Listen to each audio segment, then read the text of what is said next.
आज हमारी सरकार के 4.5 वर्ष पूरे हो रहे हैं और मैं कह सकता हूं 4.5 वर्ष के दौरान प्रदेश के अंदर एक भी दंगा नहीं हुआ है।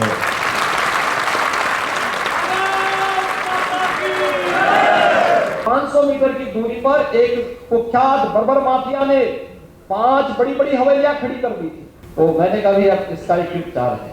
हम लोग लड़ रहे थे, सब जगह लड़ रहे थे। मैंने कहा जब कुछ नहीं होगा तो मैंने कहा चलो बुलडोजर तो है।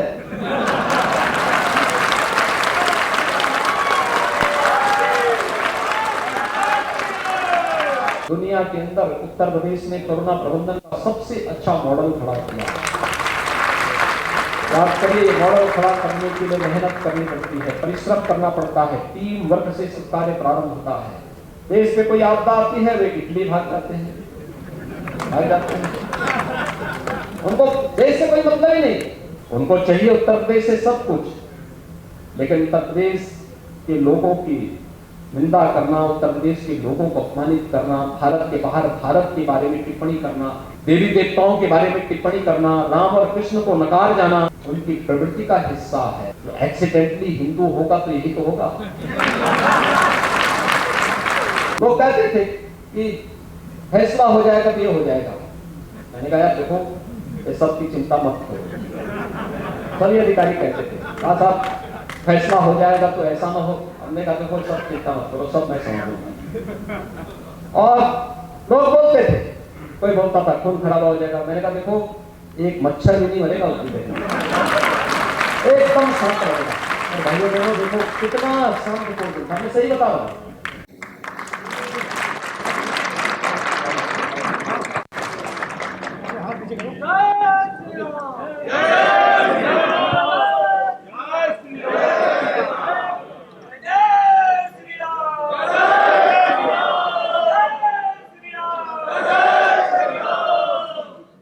आज हमारी सरकार के 4.5 वर्ष पूरे हो रहे हैं और मैं कह सकता हूं 4.5 वर्ष के दौरान प्रदेश के अंदर एक भी दंगा नहीं हुआ है।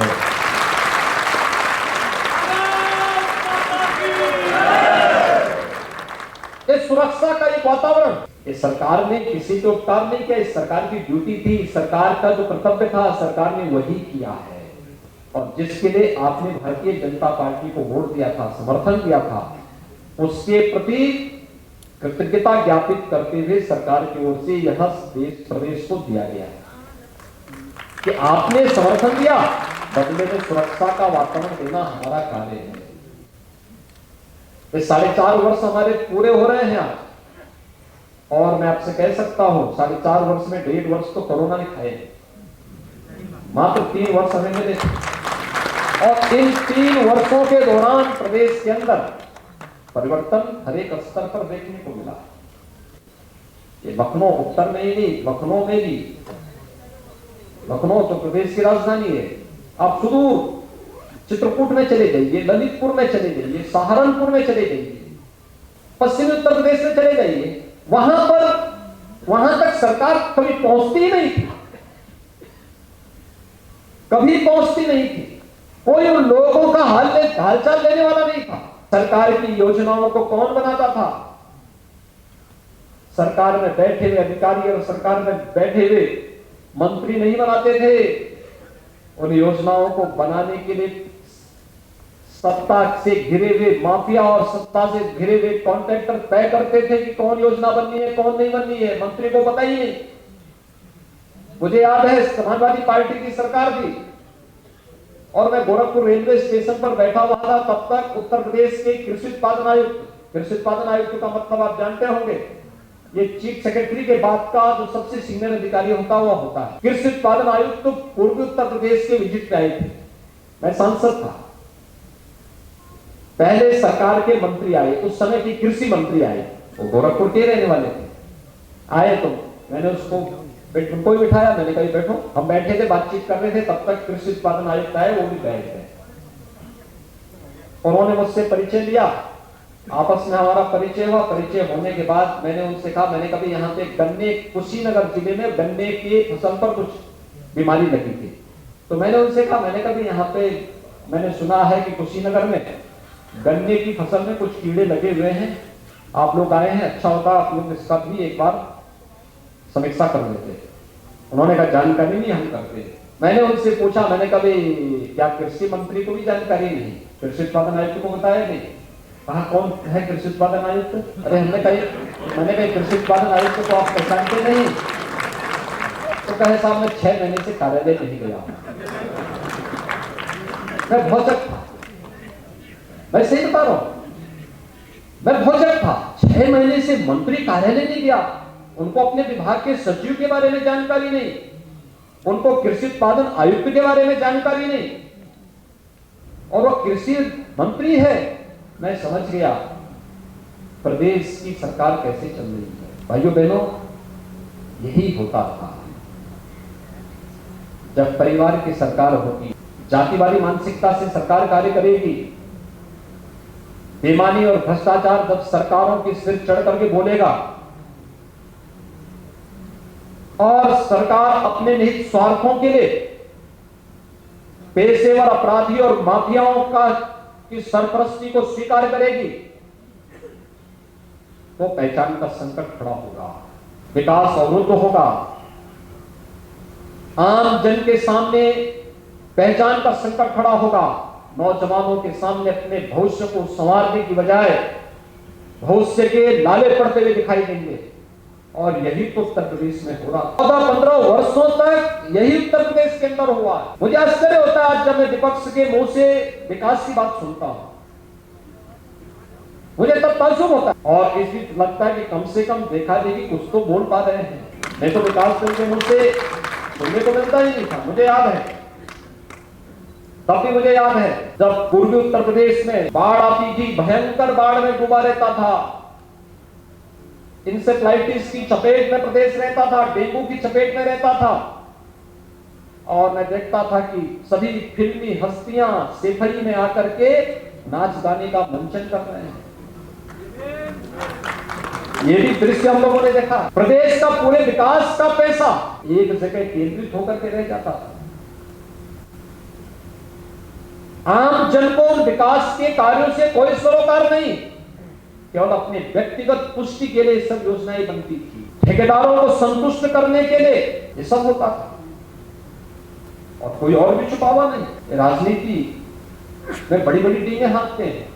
ये लखनऊ में आपने देखा होगा, डीजीपी के आवास के, पहले प्रदेश का जो डीजीपी है उनका आवास और उनका कार्यालय एक ही भवन में। 500 मीटर की दूरी पर एक कुख्यात बर्बर माफिया ने 5 बड़ी बड़ी हवेलियां खड़ी कर दी थी।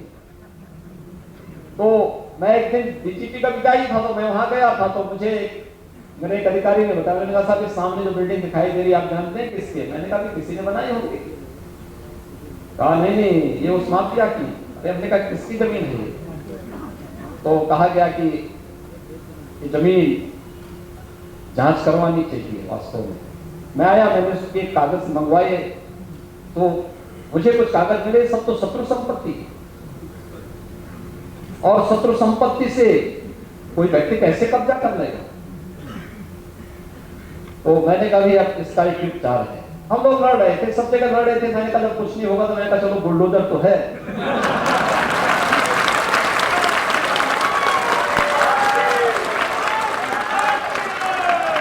और फिर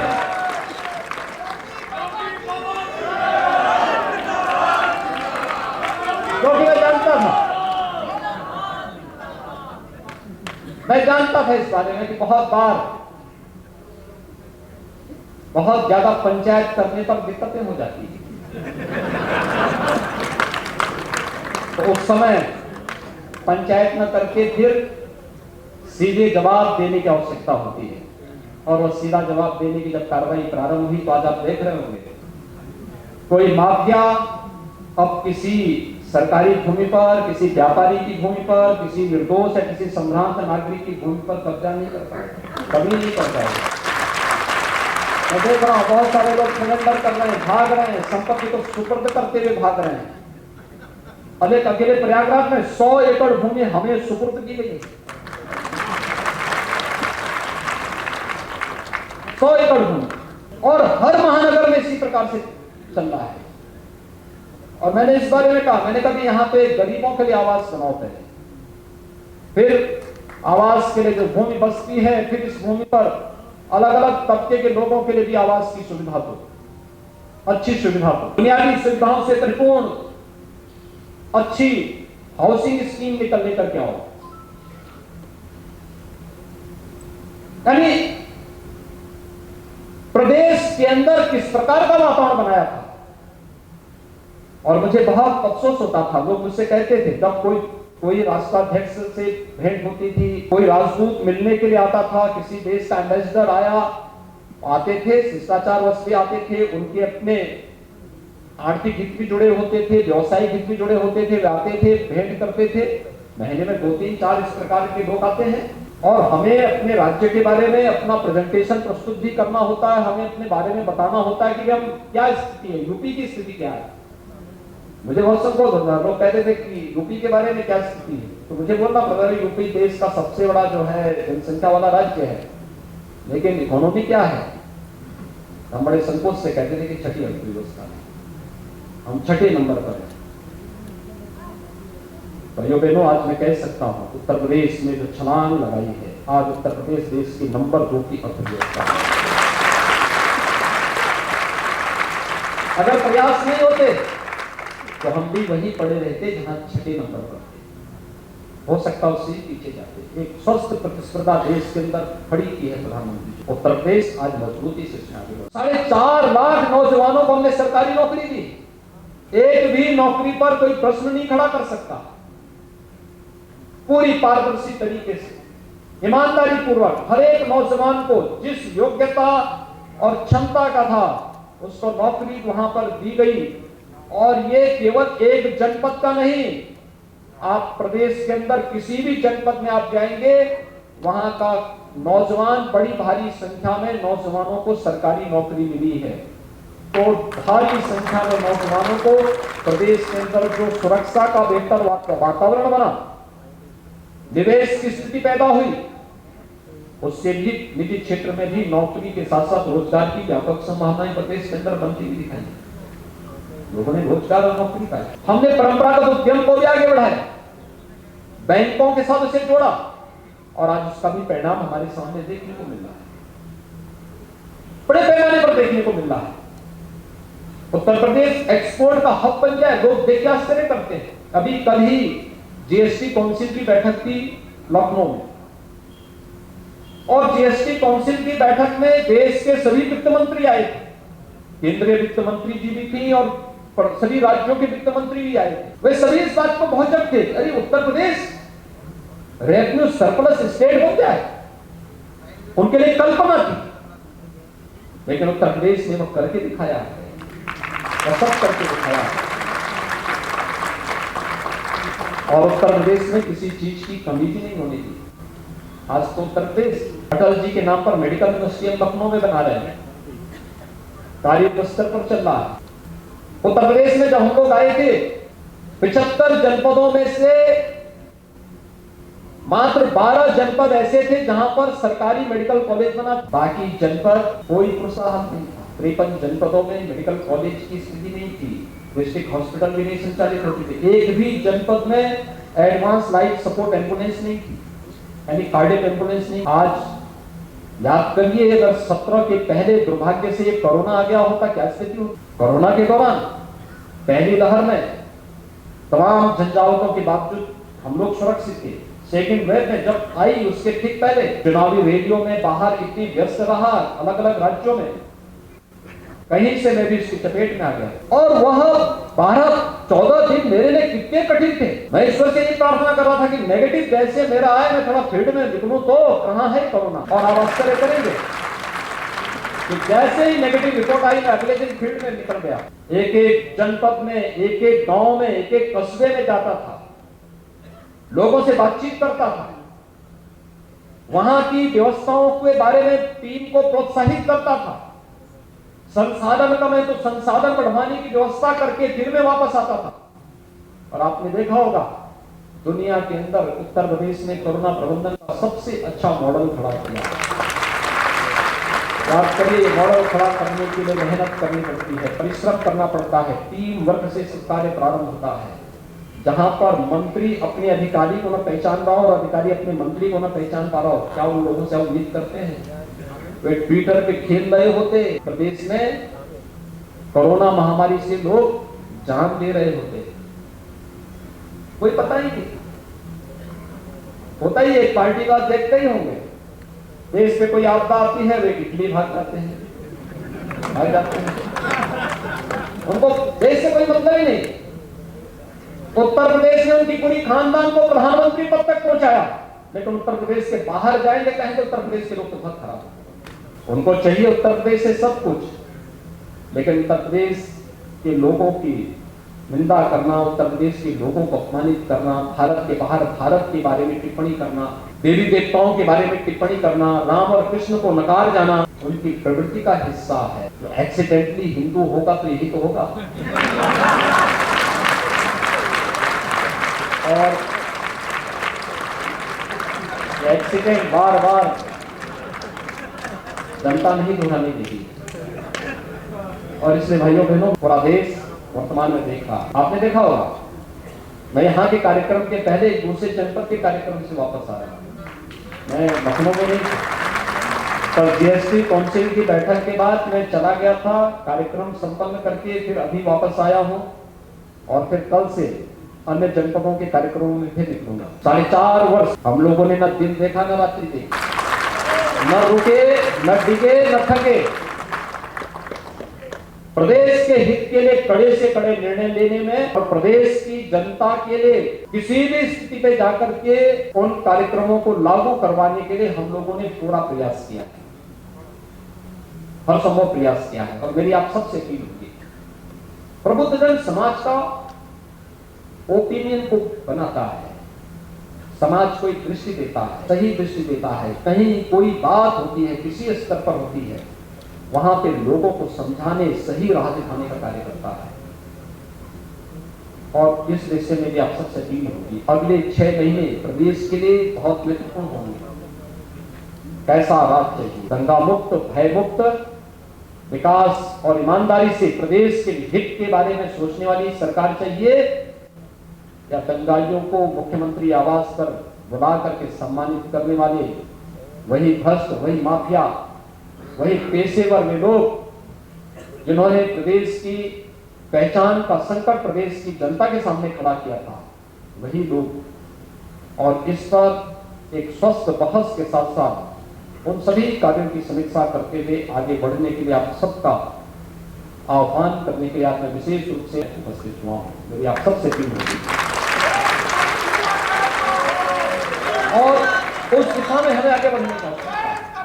आज आप देख सकते हैं किस प्रकार की स्थितियां हैं। कोई सोचता था? मोदी जी की यही ताकत है। 135 करोड़ का भारत जब एक साथ बोलेगा तो दुनिया की बड़ी से बड़ी ताकतें भारत के सामने झुकने के लिए मजबूर होंगी।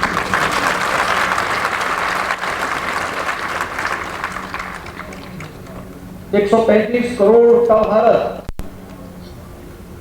हर जगह मोदी जी नहीं जा सकते, हर जगह मैं भी नहीं जा सकता, लेकिन हम लोगों के प्रतिनिधि के रूप में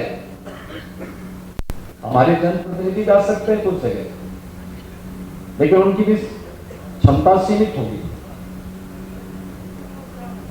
आप जैसा प्रभुत्व वर्ग समाज के हरेक तबके के बीच में जा सकता है, और आपके पास समाज का हरेक तबका, क्योंकि आपने आपके बीच में यहाँ पर जो उपस्थित प्रबुद्धजन है, जो मुझे बताया गया कि यहाँ पे अधिवक्ता भी हैं,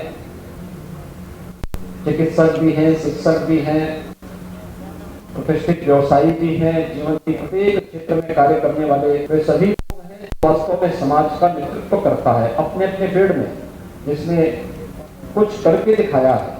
लेकिन आपकी उपस्थिति हर एक जगह है।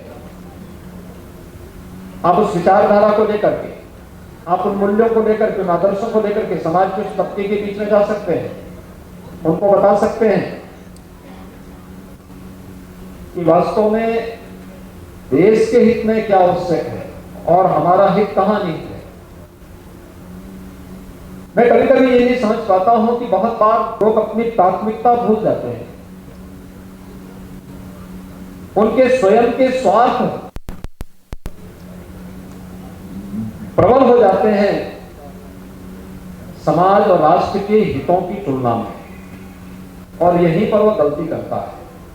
अगर हमारा देश कमजोर होगा तो कोई व्यक्ति मजबूत होकर के कुछ नहीं कर सकता। अगर ये देश मजबूत होगा तो वह हम सबको अपने साथ मजबूत कर लेगा।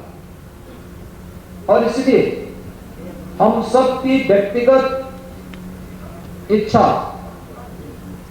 व्यक्तिगत शान-ओ-शौकत, व्यक्तिगत स्वार्थ, व्यक्तिगत उपासना विधि, व्यक्तिगत मत और मजहब की स्वतंत्रता राष्ट्र धर्म के सामने गौण है। और भारतीय जनता पार्टी अपने प्रत्येक कार्यकर्ता को यही बताती है कि हमारे लिए दल से महत्वपूर्ण देश है, व्यक्ति से महत्वपूर्ण दल है, लेकिन दल से महत्वपूर्ण देश है। याद करिए, भारतीय जनता पार्टी अकेली राजनीतिक पार्टी है। जब देश का लोकतंत्र खतरे में पड़ा था तो उसने भारतीय जनसंघ को उस समय लोकतंत्र की रक्षा करने के लिए उस समय जनता पार्टी में समाहित कर दिया।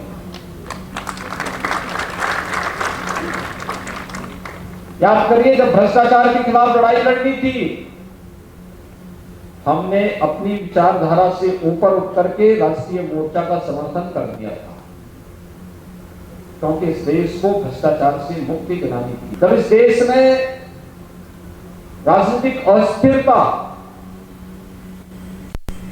से मुक्ति दिलाने के लिए किसी अभियान और नेतृत्व की आवश्यकता थी, उस समय इसी लखनऊ के सांसद स्वर्गीय अटल बिहारी वाजपेयी जी आगे आए थे। उन्होंने देश में गठबंधन की सरकार और गठबंधन के एक नए युग का शुभारंभ किया था और देश के अंदर पहली सरकार बनाई।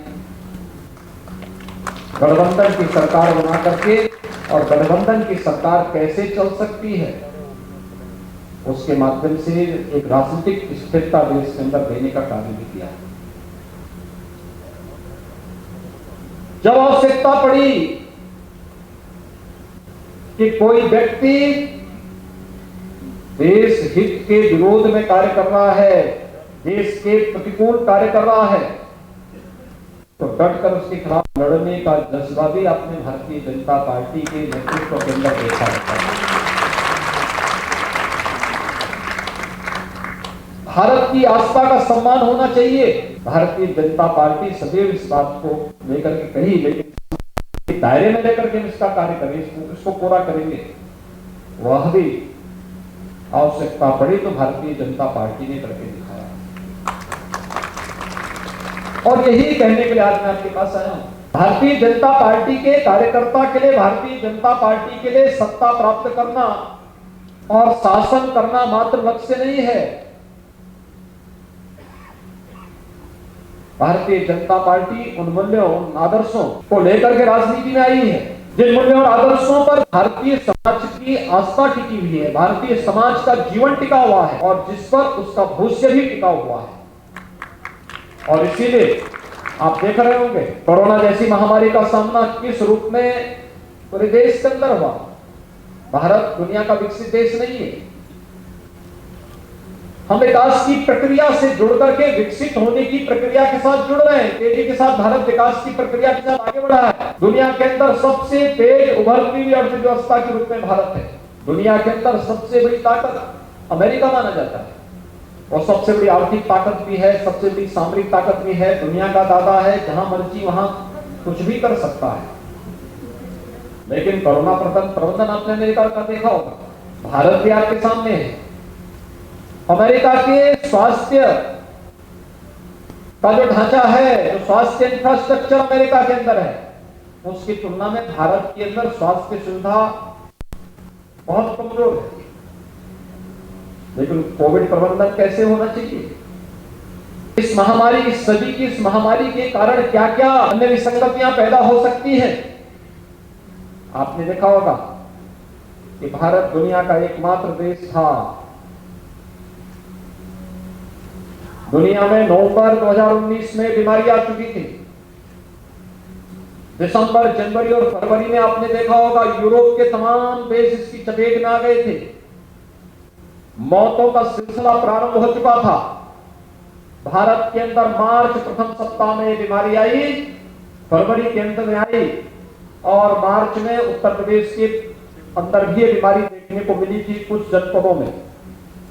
और उस दौरान आपने देखा होगा कि 22 फरवरी 2020 को प्रधानमंत्री मोदी जी ने जनता कर्फ्यू का और फिर 25 मार्च से लॉकडाउन की घोषणा की थी। समय से लिया गया निर्णय और समय से लिए गए निर्णय के साथ ही समाज का कौन तबका इससे प्रभावित होगा, उनके लिए उस प्रकार की व्यवस्था भी देना, उनके लिए उस प्रकार की सुविधा देना, चाहे वह प्रधानमंत्री गरीब कल्याण पैकेज का कार्य और पैकेज के माध्यम से गरीबों को मदद देने का रहा हो, चाहे वह आत्मनिर्भर भारत के माध्यम से स्ट्रीट वेंडर और छोटे छोटे व्यवसायियों और उद्यमियों को आर्थिक संबल प्रदान करने का रहा हो, या फिर गरीबों को अन्न की सुविधा उपलब्ध कराने का। कोई भी महामारी दुनिया के अंदर आई हो, लगभग हर 100 साल में एक बार महामारी आती ही आती है। 1918 से 26 के बीच में जब स्पेनिश फ्लू आया था, उस बीमारी से उतनी मौतें नहीं हुई थी जितनी भूख से मौत हुई थी। और मैं आपको कह सकता हूं कि देश का सबसे बड़ा प्रदेश उत्तर प्रदेश है। 24 करोड़ से अधिक की आबादी उत्तर प्रदेश में निवास करती है और उत्तर प्रदेश के अंदर कोरोना प्रबंधन देश और दुनिया के सामने बेहतरीन रहा। लेकिन साथ साथ मैं कह सकता हूं भूख से एक भी व्यक्ति की मौत नहीं हुई, एक भी व्यक्ति की मौत भूख से नहीं हुई, क्योंकि हर व्यक्ति को फ्री में राशन देने की व्यवस्था सरकार ने उपलब्ध कराई। जिन गरीबों के लिए अपने छोटे खर्चे की आवश्यकता थी, उनके लिए भी उस प्रकार की सुविधा उपलब्ध कराई। आजादी के बाद देश के पूर्वोत्तर के राज्यों में क्या स्थिति थी? अलगाववाद चरम पर था, कोई राज्य वहां सुरक्षित नहीं था। असम हो, मणिपुर हो, मेघालय हो, अरुणाचल हो, नागालैंड हो, कोई भी राज्य, बड़ी अव्यवस्था थी। अलग अलग ग्रुप खड़े हो गए थे, भारत के खिलाफ हथियार लेकर के खड़े थे। 7 वर्ष पहले क्या स्थिति थी? अलग ही नजारा था। और 7 वर्ष में कैसे तस्वीर बदल गई पूर्वोत्तर के राज्यों की? क्या स्थिति है पूर्वोत्तर के राज्यों में इस समय? असम में भारतीय जनता पार्टी की सरकार, मणिपुर में भारतीय जनता पार्टी की सरकार, अरुणाचल में भारतीय जनता पार्टी की सरकार। हर केंद्रीय मंत्री के लिए अनिवार्य है कि 15 दिन में एक बार पूर्वोत्तर के राज्यों में कैंप करेगा, रात्रि को रुकेगा, वहां पर चल रही विकास योजनाओं की समीक्षा करेगा और वहां की जनता के साथ संवाद भी करेगा। आजादी के बाद यही तो संवाद नहीं हुआ था। इस संवाद को मोदी जी ने पूर्वोत्तर के राज्यों के साथ प्रारंभ किया, उनके अंदर एक आत्मीयता का भाव पैदा किया। आज पूर्वोत्तर भारत के साथ जुड़ने में उतावला महसूस करता है। आज वहां के जितने भी अलगाववादी संगठन थे, सबने हथियार डालने प्रारंभ कर दिए। ज्यादातर डाल चुके हैं, जो बच्चे में हुए भी डालेंगे।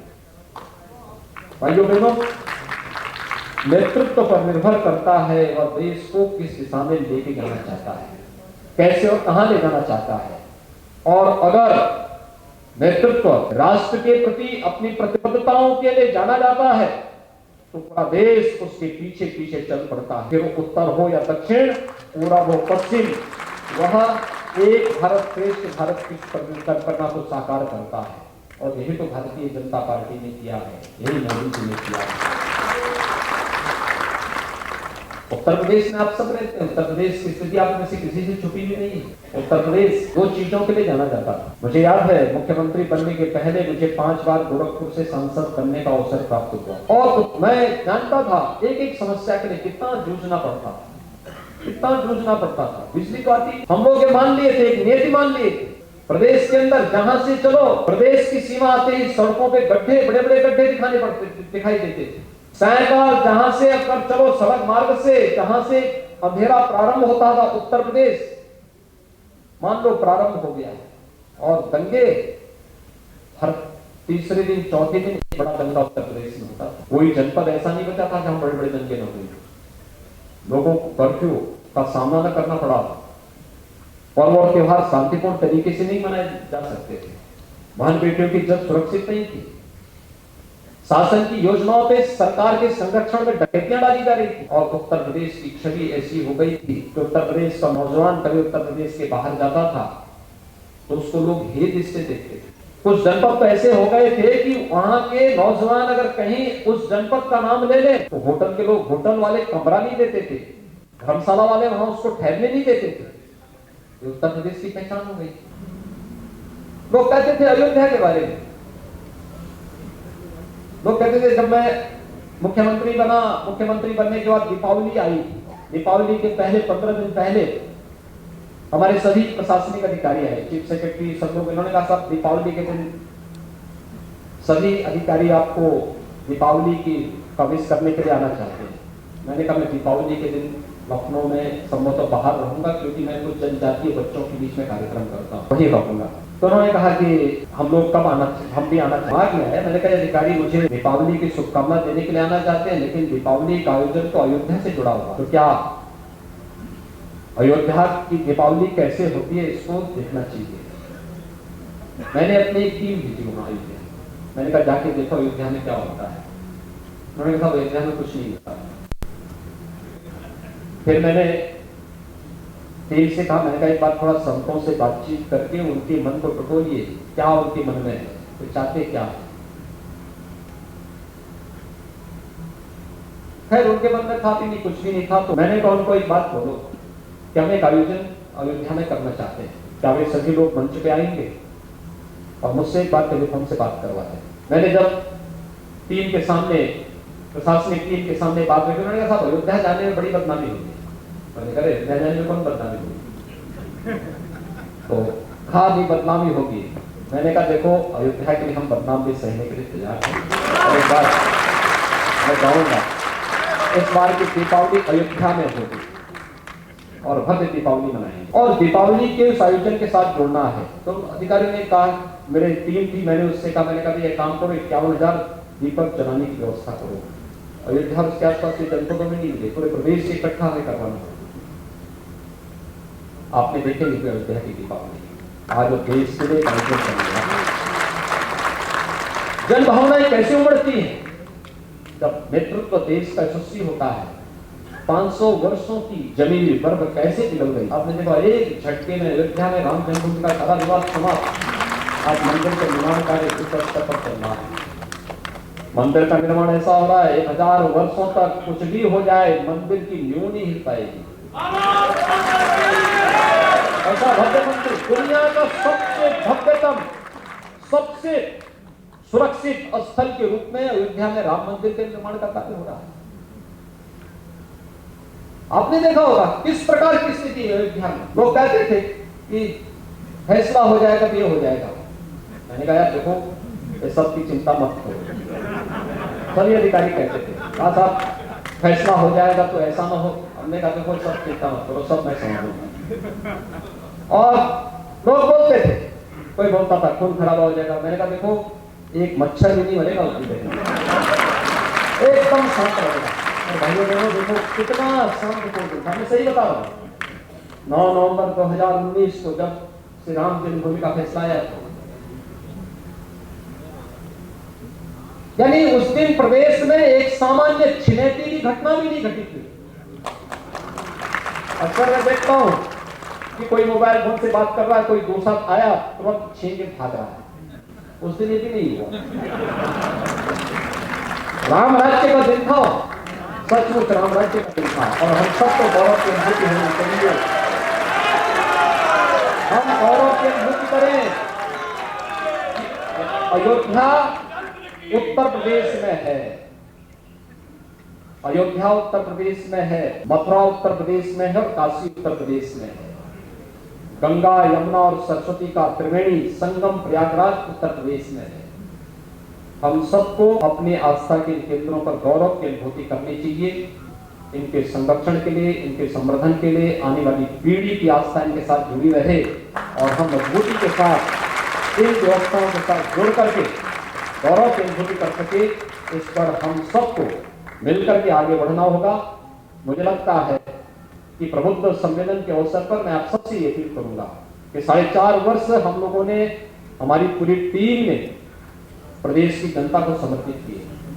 अगले 6 महीने में आपसे भी चाहूंगा कि आप लोग भी भारतीय जनता पार्टी के मिशन का हिस्सा बने। देखिए, मिशन का हिस्सा बनने के लिए ये मत सोचिए कि कोई मुझे कहेगा तभी मैं करूंगा, या कहीं कुछ हो रहा है, कोई देश को, समाज को, किसी सामान्य नागरिक को या समाज की कहीं क्षति कर रहा है, तुम्हारे मुंह से शब्द कतई नहीं निकलना चाहिए कि मेरा तो क्या है। ये कभी नहीं। जब भी ये शब्द निकले हैं, देश कभी आगे नहीं बढ़ पाया है, कभी नहीं। हमारा तो एक ही भाव होना चाहिए कि नहीं, हम ठीक है, व्यक्ति के नाते, पारिवारिक नागरिक होने के नाते आप लोगों का दायित्व तो बनता है कि अपने परिवार की देखभाल करें, उनकी सुरक्षा करें, उनकी अच्छी खुशहाली के लिए कार्य करें, लेकिन समाज के लिए भी और देश के लिए भी हमें सोचना होगा। उसके प्रति भी अपनी प्रतिबद्धताओं को दोहराना पड़ेगा, आगे बढ़ना पड़ेगा, क्योंकि अंततः हमारी व्यक्तिगत सुरक्षा, हमारे परिवार की सुरक्षा नीत होती है समाज और राष्ट्र की सुरक्षा पर। अगर समाज सुरक्षित है, हम भी सुरक्षित हैं, हमारा देश सुरक्षित है तो हम सब भी सुरक्षित हैं, और ये भाव हमारे मन में सदैव बना रहना चाहिए। इस राष्ट्र धर्म के लिए अगले 6 महीने आप सबसे देने की अपील करते हुए मैं इस प्रबुद्ध सम्मेलन के आयोजकों को फिर से बधाई देता हूं। धन्यवाद। जय हिंद।